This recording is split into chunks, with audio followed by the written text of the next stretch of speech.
Once again, time to say welcome back to another episode of Festival Focus. Cheltenham only 7 weeks away and the pot is boiling nicely. I'm your host, Tom Lee, and I'm delighted to say, relieved to say, the other man on the line is not. That's David Mullins, fortunately. Good morning to you, David Mullins. Hey, Tom, how are you? Looking good in your Druids golf gear. Now, a bit of a personal declaration, both from myself and David.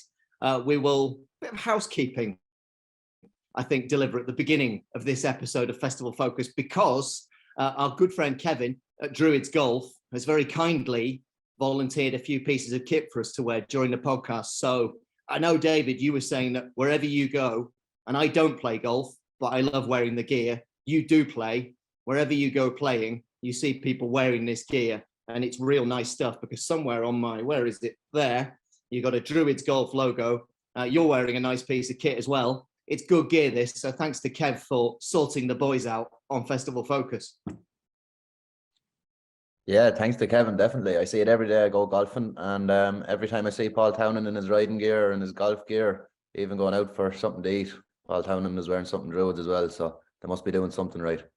Well, there you go, Kev. Shameless plug delivered. Druids Golf, for those of you who like a bit of nice gear to go around in, you could do worse than support the team there. You'll find them on Twitter and Instagram and all the usual places. But thank you to you at Druids. Right, let's crack on with the other real stuff this week, which is performances not in England, because the British tracks were putting up the closed signs last weekend. We lost the big cards at the likes of Taunton, Haydock, Ascot, the frost and the weather claiming those. Happily, the Irish saved the day as usual, because no half measures in Ireland. They usually like to crack on and get the job done, and they did it once again. So welcome back to a Festival Focus, which is dominated by action in Ireland on this occasion. We'll start off at Navan on Saturday, David.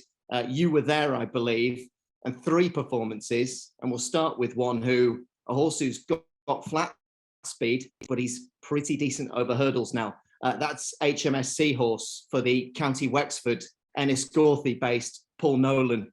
We've talked about Nolan before with Sandor Clegane, who looks like he could be a Nolan horse for the Albert Bartlett in a couple of months' time. But has he got another string to his bow with HMS Seahorse following the 5-year-old's victory at Navan on Saturday? This horse is versatile. We know that. He was 4th in last year's Fred Winter, and he's now 12-1 right across the board for the Coral Cup. Strong travelling, winning going away, 2 mile 4 furlongs was the journey. And his trainer was pretty happy, David. He told the press, we might look at the Coral Cup with him. That's where the lads would love to go. With that in mind, with those comments and with that visual performance at a track you attended, did he strike you as a horse now ready to mix it in the rough and tumble of a Coral Cup? He definitely did, Tom. We've seen that last year in the Fred Winter with him. He's well able for the rough and tumble at Cheltenham, finishing a good 4th there. 2.5 mile in Navan on soft to heavy ground. The frost definitely, I thought, played a bit of a role in conditions being as tough as they were. And it makes the ground a good bit tackier. And to see a horse, there was a lot of horses there turned in on the Bridle, Lucky Max, a few others. For a horse to stay as well as he did, given the tactical speed he has coming off the flat, I thought it was very impressive, and you could do a lot worse than getting 12-1 about him for the Curragh.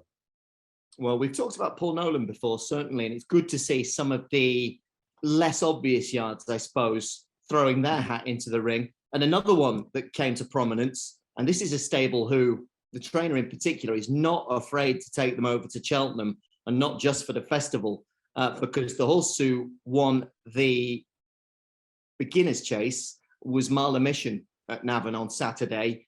And this horse, now Marla Mission, trained by John McConnell in a market dominated for the National Hunt Chase by Gaillard du Mesnil. Well, Marla Mission was cut to 12-1, which actually, again, visually, I'll be fascinated to know your comments, because he made virtually all. He jumped really noticeably very well for young Ben Harvey.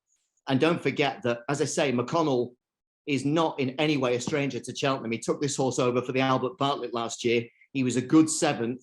This was his breakthrough over fences, and he's lightly raced. So bookies now make him something like 12 or 14-1, depending on where you shop around, to step up in trip another 3/4 of a mile in the National Hunt Chase. Does he strike you as one who could get involved?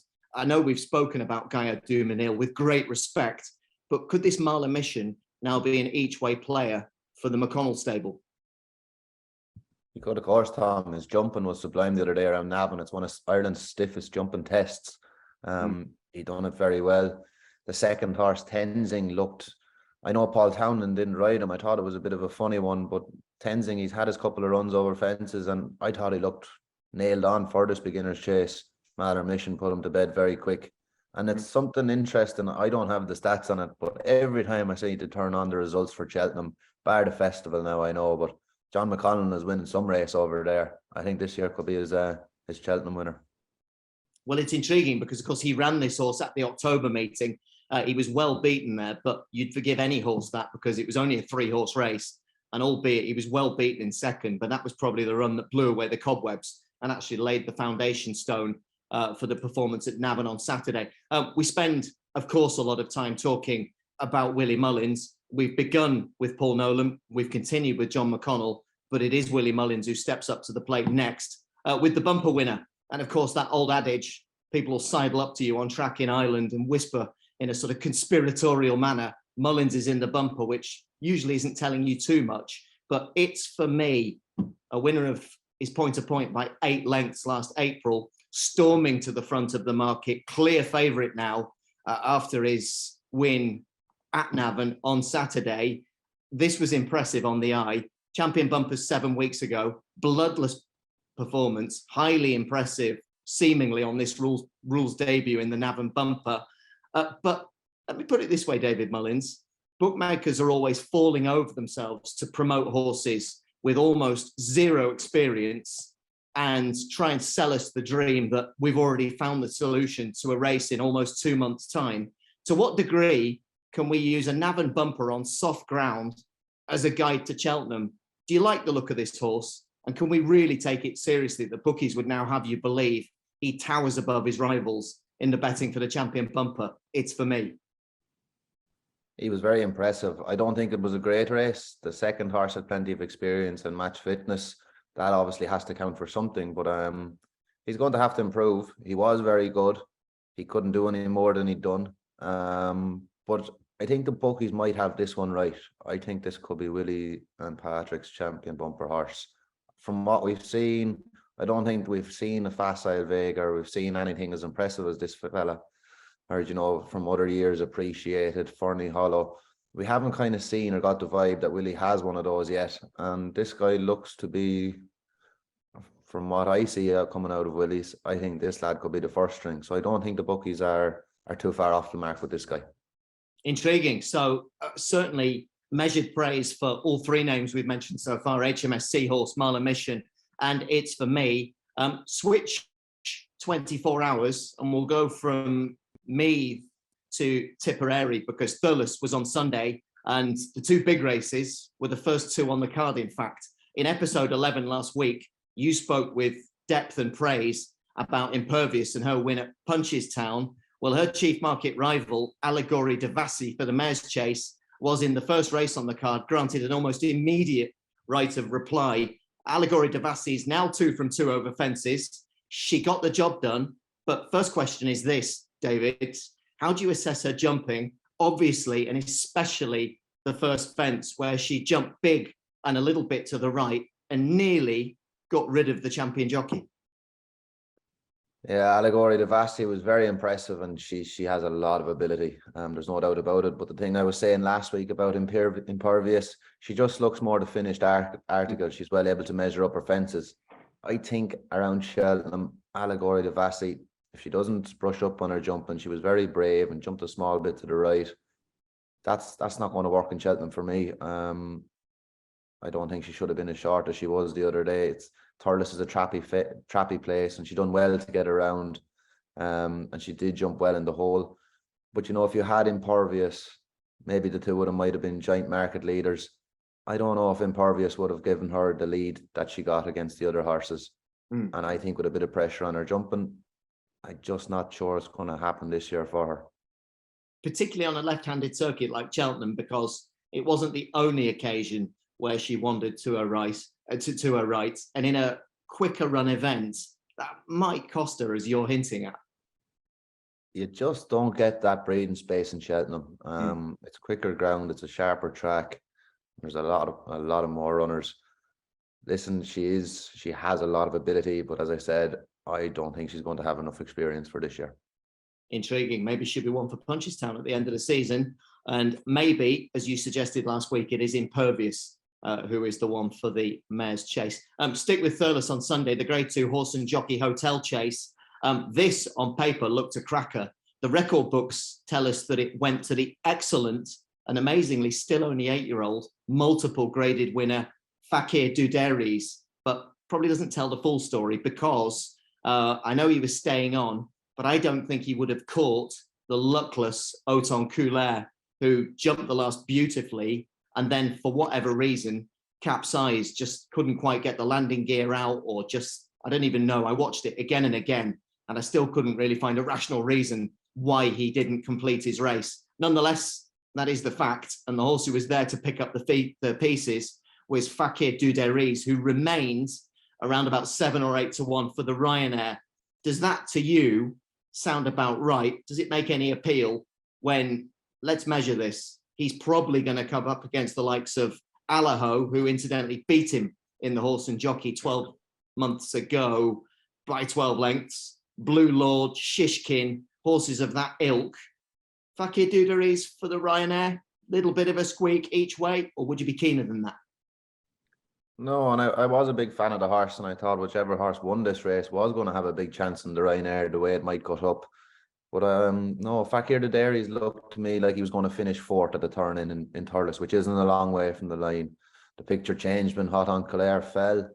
Chacun Pour Soi looked like the winner turning in. When Auton Coulaire fell, you thought French Dynamite was going to win. I'm not a fan of races that look like they had 4 winners in the home straight, especially around Thurles. So no, it's not for me. It was disappointed from Chacun Pour Soi, his tame finish. And Auton Coulaire, possibly. It looked like it got set up a bit for him. But this is a race I wouldn't be reading too much into, and I don't like any of them for Cheltenham. Auton Coulaire isn't even in the entries for the Ryanair, which arguably is a bit surprising, but who are we to second guess the master trainer? Go back to the winner though, Fakir D'oudairies. His festival record, 4th in a Supreme, 2nd in an Arkle, 2nd in a Ryanair, didn't go to Cheltenham last year. He went Ascot Chase and then Aintree, 2 tracks that really seem to suit him. Would you read too much into the early season form for him? Or is he just the classic horse who comes good and saves his best and is trained to peak in the spring? No, I would read into it, definitely. He was a good juvenile early, and he also won a Drinmore in November for beating Samcro. I know he fell, but it looked to be a good match when Samcro was what we all thought he was back then. So, no, I'm a little bit gone past them older horses now, or the horses that have a bit more miles on the clock. The likes of Chacun Pour Soi. His jumping was normally his forte. I don't think he jumped a fence well the other day, really. So, Fakir D'oudairies and himself are a no for me. Say no more. With thanks once again to the mighty Kev at Druids Golf. David Mullins, it is tradition that we sign off with the same question each and every week. Your choices are HMS Seahorse, Marla Mission, It's For Me, Allegory De Vassy, and Fakir D'oudairies. Performance of the week, episode 12 of Festival Focus is? It's For Me. Might be the one at 4 to 1 for the champion bumper. We will find out in only 7 weeks' time. It's getting closer, folks. We will be back. If you enjoyed what you've seen, tell your friends. If you haven't, don't be afraid to leave us a comment in the space below each and every week.